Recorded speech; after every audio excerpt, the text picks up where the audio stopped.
Good morning and welcome to another video testing. Big shout out po kay Sir Romy Diron. So this is the M45 CQBV. Ang video na ito ay para kay Sir Romy. Okay. Again, Umarex M45 CQBV. Airgun pistol. CO2 powered steel ball ang bala. And full metal steel ball 12 GCO2 17 rounder semi-automatic. Ito yung model M45 CQBP. Fully licensed by Colt. Government model. Licensed by Colt. CO2 powered steel ball. So, bali ito yung kanyang propellant. Ito yung pinaka CO2 niya. So, hindi siya green gas. So, sa mga nagtatanong po kung ano yung green gas, ano yung CO2, ito po yung CO2. Cartridge. Yan, 12G. Wala siyang thread. Good for 60 shots, more or less, disposable. Ito yung kanyang propellant. Ito naman po yung kanyang projectile or yung bala. 4.5mm steel ball. Yan. Ito yung bala ng M45 CQBP. Yung bala ng airsoft, plastic. Ang bala nito, bulitas. Ayan. So, dumidikit yan sa magneto. Oh. Ayan. So, 4.5mm steel ball yan. Ito yung bala ng M45 CQBP. Buksan na natin.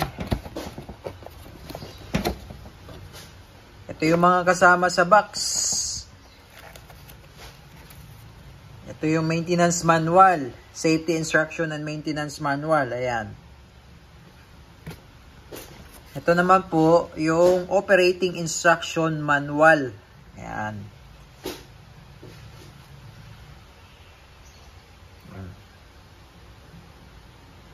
Ayan yung specs. Ito naman po 200 shots na steel ball. Ayan o. Steel BB 4.5mm or 0.177. Ano po ito? Silver coated.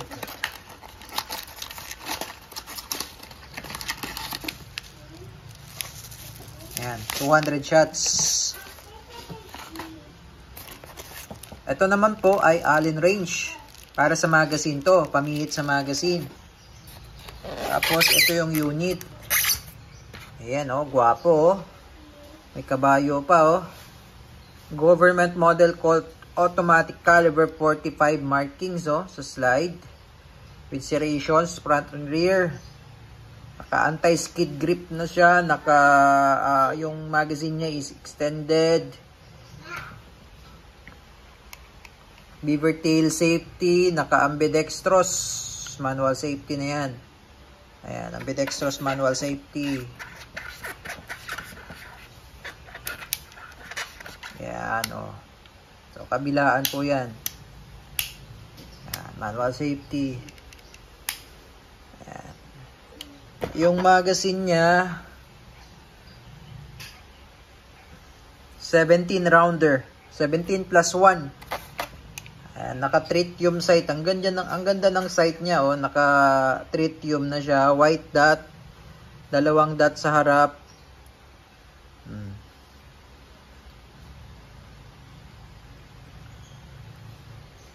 Meron na rin siyang rail for flashlight. Under rail for flashlight yan.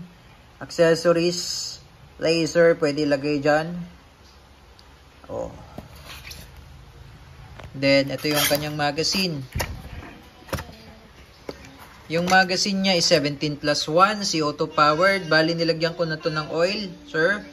At tinigpitan ko na rin yung mga bulb. Ayan, may mga langis na yan. Oh. So, lagyan natin CO2.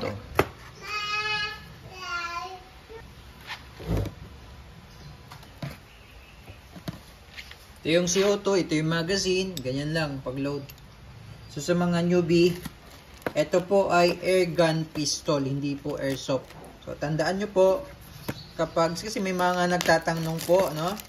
Wala po silang idea kung ano po yung airsoft, ano po yung airgun. Basta airgun, ang bala bulitas. Kapag airsoft naman, ang bala plastic. Yan. Load. So, kailangan medyo mabilis lang ikot at kailangan tamang higpit lang po. Okay? Ayan. Goods.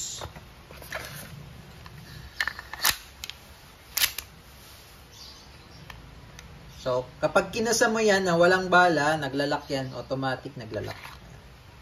Kasi wala pang bala yan. Tapos, eto sir, alalayan nyo po ito. Pag nag-open slide yan, alalayan nyo. Huwag nyo pong idadrop. Yung iba kasi dinadrop nila. Ganito ang ginagawa nila. Yan, dinadrop nila. So, ang mangyayari nun, pag dinadrop mo yung slide, eto, mapupudpud yan. Yung nuts na yan. So, pag napudpud yan, pwede rin ito mapudpud. Pag napudpud yan, dudulas na lang yan. So, hindi na yan maglalak dyan. So, gawin nyo, pag naglock, alalay lang sa slide. Mas maganda, pwede mo siyang itulak ng bagya. Konti lang yan. Tulak mo lang siyang konti. Ayan, itutulak mo lang siya ng konti. And then, baba mo yung slide. Then, tsaka mo siya bibitawan. Ayan. Okay. Oh, lutong.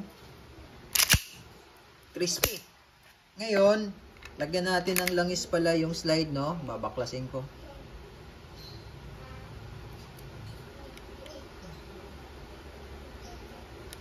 So, kailangan lang, wala akong kuko kasi. So, kailangan lang diinan to para umangat yung lock doon sa babaw.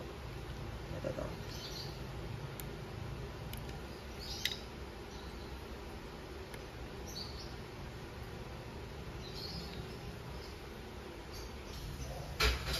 Ayan. Umangat na. So, kailangan mo lang isentro yan. Ayan. Ayan. Kasi dyan lalabas yun eh. Yung pinakalock yan. O, ayan. Dyan. Kailangan mo lang isentro dyan. Hindi dito. Dito sa may unang notch. Sa may unang notch kasi ito yung sinasampa ng slide stop, slide release. Ito. Pagka nakasentro mo yan dyan, yan. Ipupush mo lang to para umangat yan. O, yan, umangat na siya. Medyo matigas yan pag pinupush mo. Tapos yan yung internals niya. O. Tapos, ito yung nilalagyan natin ng oil. Para, ayan, katulad niyan, wala pang langis, oh. Ito yung tuyo. So, lalagyan natin ng oil yan.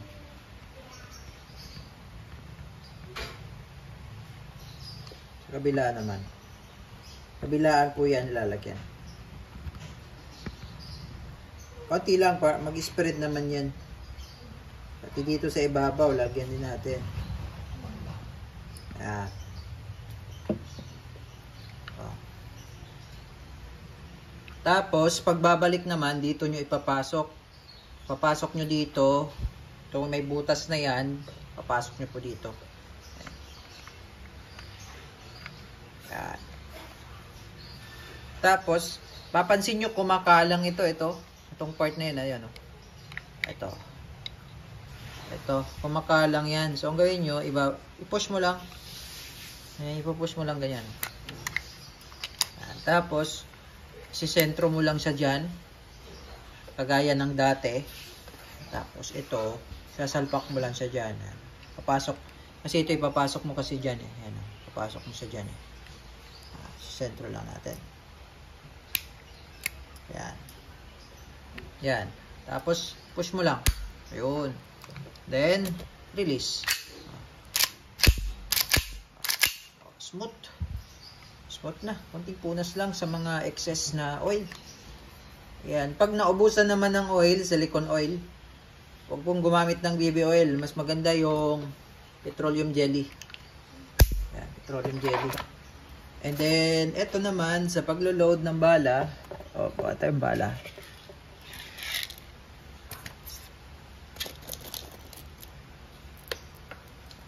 So, itong spring, sagad mo lang sa dulo. Yan, meron ka makikitang butas. Yan, sa butas mo siya ilalagay.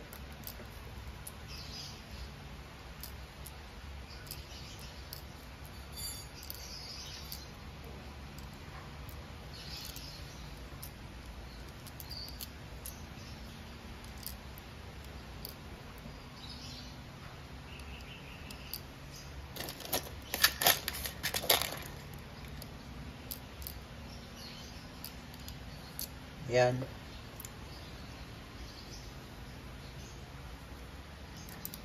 Ay, wala pa.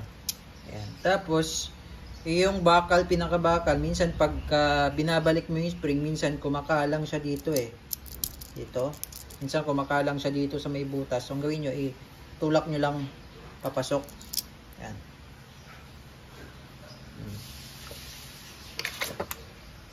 So, i-check natin yung safety kung gumagana. Ayan, gumagana siya. Safety off. Okay, so testing. So, request pala ni Sir Romy. Request ni Sir Romy. Testing ko daw sa lata ng sardinas at sa bote. Okay.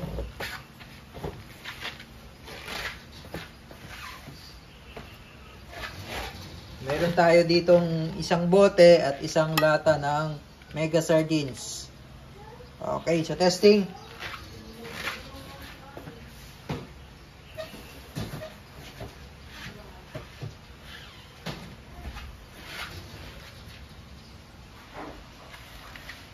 Okay, testing. Colt M45 CQBP. Airgun pistol. Fully licensed by Umarex. Unahin natin yung mega sardines. Firing.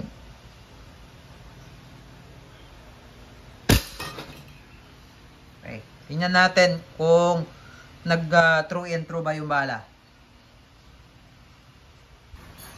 Okay, so ito yung result. First layer, tagos. Then, second layer, hindi tumagos. Andito yung bala sa loob. Okay. Pasubukan naman natin sa bote.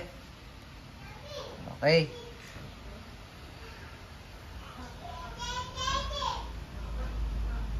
Firing. Okay, one shot lang. Pasag.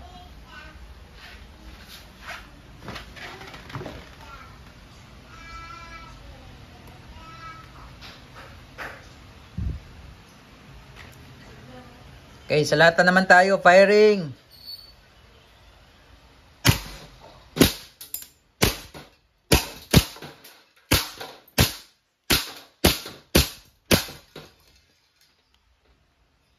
Ayan. So, nag-lock na siya.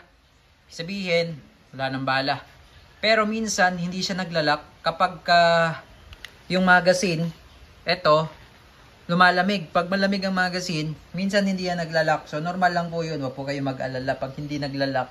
Check nyo muna yung magazine. Ay, malamig magazine. So, possible. Kasi blowback siya eh. So, hindi siya naglalak. Okay, minsan kasi yung magazine, pag malamig, humihina. So, hindi niya kayang itulak yung slide hanggang dulo. Hanggang maabot niya to. So, normal lang po yun. Eh, ito ngayon kasi first round pa lang tayo. So, hindi pa siya ganun kalamig. Pero pagka tuloy-tuloy yung gamit, lumalamig yan.